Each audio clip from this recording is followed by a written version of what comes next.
El día de hoy, te traemos la información más actualizada sobre los tiranos de la era moderna que han tenido a sus países bajo dictadura por años y que, hasta el día de hoy siguen estando en el poder bajo amenazas, impunidad y una intensa violencia social. Acompáñanos en este viaje.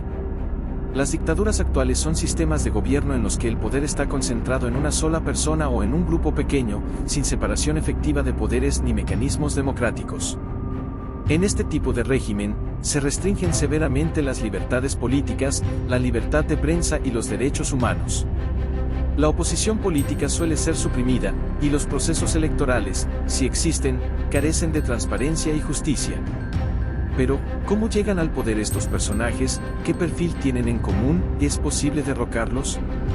Aquí te contaremos a continuación. Número 1. Nicolás Maduro, Venezuela. Hace más de una década Nicolás Maduro llegó a la presidencia de Venezuela. Era abril de 2013 cuando el que fue vicepresidente de Hugo Chávez llegó al Palacio de Miraflores tras la muerte del mandatario.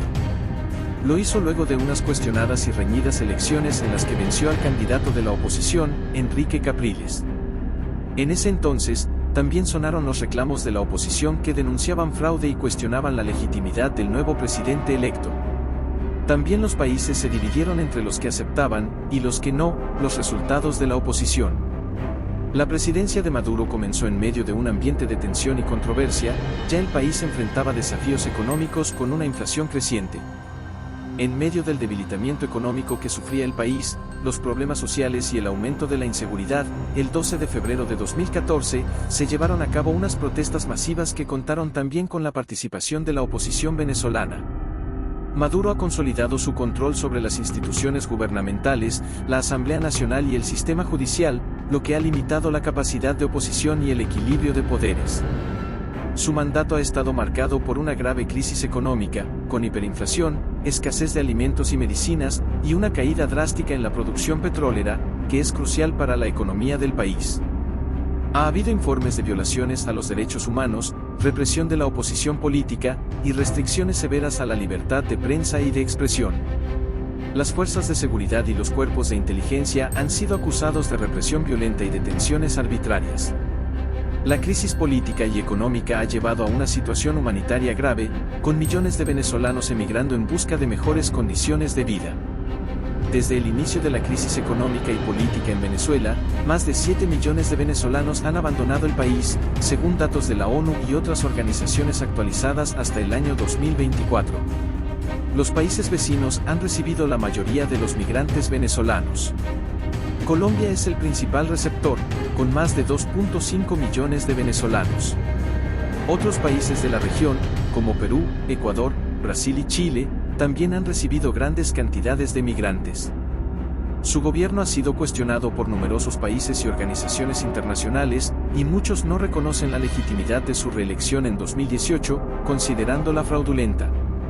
Actualmente, se llevaron elecciones presidenciales en Venezuela el domingo 28 de julio de 2024, con el fin de elegir al presidente para un mandato constitucional de 6 años.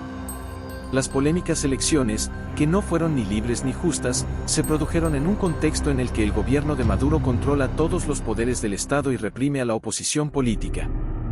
El Consejo Nacional Electoral, CNE, proclamó como ganador de las elecciones presidenciales en Venezuela a Nicolás Maduro durante la madrugada del lunes 29 de julio de 2024, pese a que este mismo organismo no publicó los resultados detallados, mesa por mesa, tal como ha demandado la oposición, así como los gobiernos de la Argentina y otros países de América Latina y el mundo. El CNE, controlado por el oficialismo, proclamó vencedor a Nicolás Maduro, otorgándole un 51.2% de los votos, frente al 44.2% de su rival, el opositor Edmundo González. Lo hizo aportando un boletín que calificó de irreversible, saltándose procedimientos de transparencia e integridad previstos, y sin aportar ningún dato que facilite verificar sus afirmaciones. Al mismo tiempo, la oposición reclama una victoria holgada, 67% a su favor, contra un 30% por parte del oficialismo, apoyándose en más de 24.000 actas de las que aseguran que tienen copias y que han presentado en una página web, que se ha sumado a otras que propagan datos similares. La oposición venezolana denunció fraude y convocó a asambleas ciudadanas. Previamente, se registró una ola de protestas, especialmente en zonas populares en una veintena de estados de Venezuela, así como en la capital, Caracas. La ONG Foro Penal Venezolano ha informado que, desde el 29 de julio, se han detenido 939 personas, incluyendo a 90 adolescentes, en el contexto de las manifestaciones por las sospechas de fraude electoral en el país. En tanto, la cifra de asesinatos se mantiene en 11, en el contexto de la ola de represión en el país. Internacionalmente, no se ha hecho esperar las expresiones de distintos países y organizaciones, como lo hizo el gobierno de Argentina, que criticó enérgicamente la dictadura de Nicolás Maduro. El Centro Carter, una reconocida organización que participó entre los observadores de las elecciones presidenciales de Venezuela, publicó un comunicado en el que afirma que los comicios no se ajustaron a los parámetros y estándares internacionales para procesos electorales y no puede ser considerada democrática. En resumen, es sencillo deducir que el gobierno de Maduro apenas ha aportado datos para sustanciar su declaración de victoria. Mientras tanto, la oposición venezolana ha dispuesto un operativo para recoger y presentar miles de actas, donde ofrecen más información, son más transparente, exponen a evaluación y escrutinio, y de esa manera, eleva la credibilidad de sus resultados. Hasta el día de hoy, los venezolanos continúan luchando contra una dictadura que los ha oprimido durante más de 2 décadas. Su objetivo es recuperar la libertad de su país, restablecer la democracia y restaurar la prosperidad que Venezuela conoció en el pasado. Número 2. Kim Jong-un, Corea del Norte. El gobierno de Kim Jong-un, en Corea del Norte, es una dictadura totalitaria centrada en la figura del líder supremo. Kim Jong-un ejerce un control absoluto sobre el Estado y el Partido de los Trabajadores de Corea. Kim Jong-un llegó al poder en Corea del Norte tras la muerte de su padre, Kim Jong-il, en diciembre de 2011. El proceso de su ascenso al poder se desarrolló de la siguiente manera. Kim Jong-un fue preparado para la sucesión desde una edad temprana. Fue designado como sucesor en la década del 2000, y durante los años previos a la muerte de su padre, fue promovido a varios cargos importantes en el Partido de los Trabajadores de Corea y el Ejército. Tras la muerte del presidente coreano, Kim Jong-il, su hijo, Kim Jong-un, fue anunciado como el nuevo líder supremo. La transición se realizó de manera relativamente rápida y sin grandes turbulencias públicas, gracias a la planificación y consolidación de su poder en los años anteriores. Kim Jong-un consolidó su posición eliminando a posibles rivales dentro del régimen y fortaleciendo su control sobre el partido y las Fuerzas Armadas. A través de purgas y ajustes en la estructura de poder, aseguró su control absoluto sobre el país. El culto a la personalidad en torno a Kim Jong-un, en Corea del Norte, sigue una tradición establecida por sus predecesores, su abuelo, Kim Il-sung, y su padre, Kim Jong-il, pero con características propias. Este culto se manifiesta en los medios de comunicación norcoreanos, así como en la literatura y el arte. Se glorifican constantemente a Kim Jong-un, y se le presenta como el líder perfecto y sabio que guía al país hacia la prosperidad y la seguridad. Su imagen está omnipresente en el país, con retratos y estatuas de Kim Jong-un en lugares públicos, edificios gubernamentales y escuelas.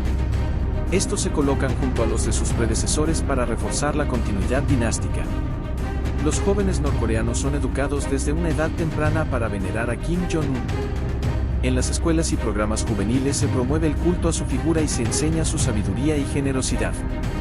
En el régimen de Kim Jong-un, la represión y la vigilancia son extremadamente estrictas y omnipresentes.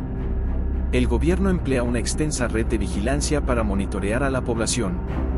Esto incluye la vigilancia por parte de la policía secreta, informantes y agentes del Estado, que vigilan las actividades cotidianas y las comunicaciones de los ciudadanos.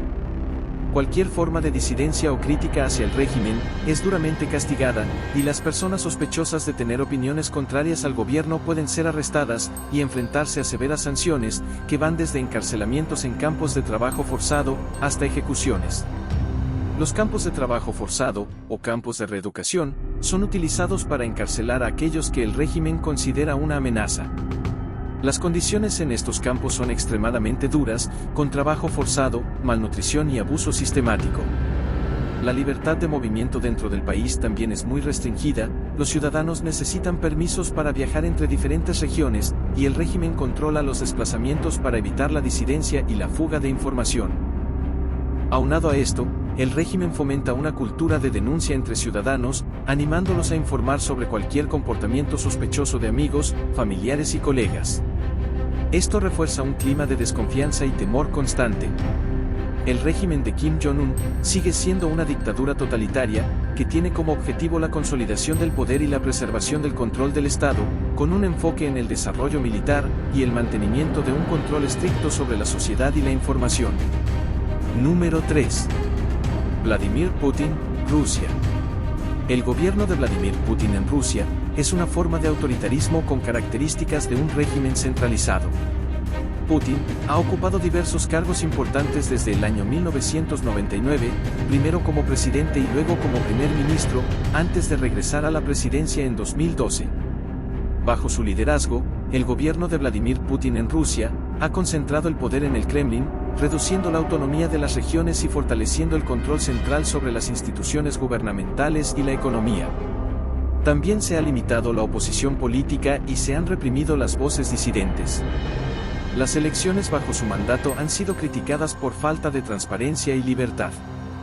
El gobierno ha ejercido un control significativo sobre los medios de comunicación, limitando la libertad de prensa y promoviendo una narrativa favorable al Kremlin. Por otro lado, la economía rusa ha estado bajo un fuerte control estatal, especialmente en sectores estratégicos como la energía. El gobierno ha intervenido en la economía para asegurar que los recursos naturales beneficien a la élite cercana al poder. Todo esto ha generado que en el exterior su política sea vista como agresiva, por lo que Rusia ha adoptado una postura desafiante frente a las potencias occidentales, particularmente Estados Unidos y la Unión Europea. Las sanciones internacionales y las tensiones diplomáticas son aspectos destacados de esta relación conflictiva. Rusia ha utilizado la fuerza militar para proyectar su influencia y proteger sus intereses. Un ejemplo notable sería la anexión de Crimea en 2014, la intervención en el conflicto de Donbass en Ucrania, y la intervención en Siria a partir de 2015, para apoyar al régimen de Bashar al-Assad. El 24 de febrero de 2022, Rusia lanzó una invasión a gran escala en Ucrania, que rápidamente se convirtió en un conflicto a nivel nacional. Esta invasión ha sido condenada a nivel internacional y ha provocado sanciones económicas severas contra Rusia, así como un significativo apoyo militar y económico a Ucrania por parte de países occidentales. La invasión ha causado una grave crisis humanitaria, con miles de muertos y millones de desplazados. También ha tenido un impacto significativo en la economía global, afectando los precios de la energía y los alimentos, y ha llevado a una reconfiguración de las alianzas geopolíticas. Además de la intervención directa, Rusia utiliza tácticas como la guerra híbrida, la desinformación y las campañas de influencia, para moldear la opinión pública y socavar la estabilidad en países occidentales y en la vecindad inmediata. Por otro lado, las reformas constitucionales han dejado en evidencia su intención de no dejar el poder. Por ejemplo, en 2020, se aprobó una reforma que podría permitirle mantenerse en el poder hasta 2036. En conclusión, su gobierno ha sido caracterizado por un fuerte liderazgo personal, una política exterior asertiva, y un enfoque en la estabilidad económica y el fortalecimiento del poder militar. También se ha enfrentado a críticas por la corrupción, la violación de los derechos humanos, y la falta de transparencia en el sistema político. Número 4. Miguel Díaz-Canel, Cuba. Miguel Díaz-Canel, presidente de Cuba desde abril de 2018, lidera un gobierno que sigue siendo una dictadura de partido único, bajo el control del Partido Comunista de Cuba. Aunque Díaz-Canel es el primer líder cubano que no forma parte de la familia Castro desde la revolución de 1959, su gobierno sigue comprometido con el socialismo y las políticas del Partido Comunista de Cuba. No ha habido un cambio significativo en el sistema político, que sigue siendo un régimen de partido único. Díaz-Canel ha promovido algunas reformas económicas para enfrentar la crisis económica, incluyendo la apertura a pequeñas empresas privadas y la liberalización parcial del mercado. Sin embargo, las reformas son limitadas y controladas, y el Estado mantiene una fuerte influencia sobre la economía. El gobierno de Díaz-Canel mantiene un control estricto sobre la sociedad y los medios de comunicación. La represión de la oposición política y las restricciones a la libertad de expresión son comunes. La vigilancia y la censura siguen siendo herramientas clave para mantener el control. Las autoridades cubanas persiguen y reprimen a los opositores políticos, activistas y periodistas independientes. Los arrestos arbitrarios, el acoso y las detenciones de corta duración son comunes. Las manifestaciones no autorizadas suelen ser dispersadas por la policía y otras fuerzas de seguridad. El acceso a Internet en Cuba está regulado por el gobierno. Las redes sociales y sitios web críticos del régimen suelen ser bloqueados o limitados. Además, el acceso a la red está restringido a áreas públicas o puntos de acceso controlados, como en los llamados Wi-Fi puntos y centros de navegación estatales. El gobierno enfrenta serios desafíos económicos, exacerbados por el embargo estadounidense, la crisis en Venezuela y problemas internos. Esto ha llevado a una escasez crónica de bienes básicos y una alta inflación, que afecta la calidad de vida de los cubanos. Cuba tiene un sistema de racionamiento que proporciona una cantidad limitada de alimentos básicos a la población, a precios subvencionados. Este sistema, conocido como la cartilla de racionamiento, incluye productos esenciales como arroz, frijoles, azúcar, aceite y productos enlatados. Sin embargo, las raciones a menudo son insuficientes y no siempre están disponibles en las cantidades necesarias. La escasez de alimentos es un problema recurrente en Cuba.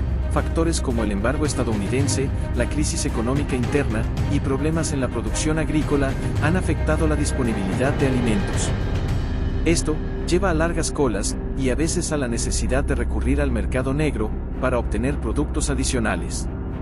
En algunos casos, el gobierno implementa programas para distribuir alimentos a grupos vulnerables, como personas de bajos ingresos, ancianos y otros en situaciones de necesidad.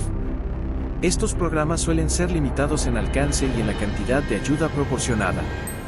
La migración cubana ha sido una característica significativa de la historia reciente de la isla, y las tendencias migratorias han evolucionado a lo largo del tiempo. Aquí se destacan algunos aspectos clave de la migración cubana, especialmente en el contexto actual. Muchos cubanos buscan emigrar legalmente a través de programas de visado y permisos de residencia, como el Programa de Reunificación Familiar de Estados Unidos, el cual permite a ciudadanos estadounidenses con familiares en Cuba solicitar visas para ellos. Sin embargo, una parte significativa de la migración cubana ocurre de forma irregular. Esto incluye travesías peligrosas en embarcaciones precarias hacia Estados Unidos u otros países de América Latina. Los cubanos que han emigrado de forma irregular pueden enfrentar complicaciones al intentar regresar a Cuba. Aunque teóricamente pueden hacerlo, su situación irregular puede llevarlos a dificultades con las autoridades migratorias, tanto en el país de residencia actual como al reingresar a Cuba. Los migrantes que son detenidos mientras intentan salir de Cuba o durante su tránsito pueden enfrentar arrestos, detenciones y abusos. En los países de tránsito o destino, los migrantes ilegales pueden enfrentar problemas legales, como la detención y la deportación, además de la imposibilidad de acceder a servicios básicos. También pueden llegar a ser víctimas de trata de personas, explotación laboral o abuso por parte de traficantes y contrabandistas que se aprovechan de su situación vulnerable. En resumen, el gobierno cubano, iniciado por el dictador Fidel Castro y su familia, continuando con Díaz-Canel, ha hecho de la isla un país aislado, pobre y con altos índices de injusticias. Tristemente para el pueblo cubano, esto ha acarreado cientos de familias separadas y una desesperanza de cambio en dicho país. Número 5. Xi Jinping, China. El gobierno de Xi Jinping, en China, que comenzó en 2012 con su ascenso como secretario general del Partido Comunista Chino, y en 2013, como presidente de la República Popular China, se caracteriza por varias tendencias y enfoques claves. Xi Jinping ha concentrado un gran poder en sus manos, consolidando su liderazgo sobre el Partido Comunista, el gobierno y el ejército. Xi Jinping ha promovido un fuerte desarrollo militar y una postura nacionalista, enfatizando la importancia de una China fuerte y su papel en el orden global. Esto incluye la modernización de las Fuerzas Armadas y una mayor presencia en asuntos internacionales. Esto ha implicado un fortalecimiento del control sobre las instituciones y un papel dominante en la toma de decisiones. Bajo su liderazgo, ha habido un refuerzo del control sobre la sociedad, los medios de comunicación y las plataformas en línea. Se ha intensificado la represión de la disidencia y las críticas al gobierno, así como un aumento en la vigilancia y la censura. Xi Jinping también ha impulsado una serie de reformas económicas para transformar a China en una economía más orientada al consumo interno y menos dependiente de la inversión en infraestructura y exportaciones. También ha promovido el concepto de socialismo con características chinas para una nueva era, que busca fortalecer el papel del Partido Comunista Chino en la vida económica y social. Uno de los pilares de su gobierno ha sido una campaña extensiva contra la corrupción, que ha llevado a la purga de muchos funcionarios de alto rango. Aunque esta campaña ha sido popular, también se ha visto como una herramienta para consolidar el poder de Xi Jinping y eliminar rivales políticos.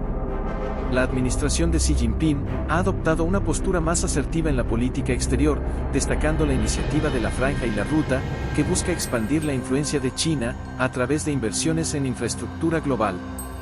También ha reforzado la presencia militar y ha adoptado una postura más firme en temas como Taiwán y el Mar del Sur de China.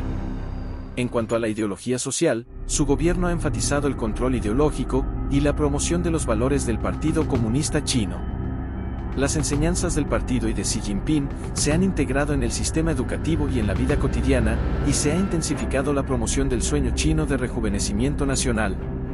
La educación en China está diseñada para inculcar los valores del socialismo con características chinas. Los principios del Partido Comunista Chino se integran en el sistema educativo y se promueve el conocimiento y la lealtad hacia el partido desde una edad temprana. Se busca promover una civilización socialista que combine progreso económico con el desarrollo moral y cultural. El gobierno controla de cerca la producción cultural, artística y académica para asegurar que esté alineada con los principios del socialismo con características chinas. Se alienta a los ciudadanos a adherirse a estos valores y a evitar influencias externas que se consideren contraproducentes.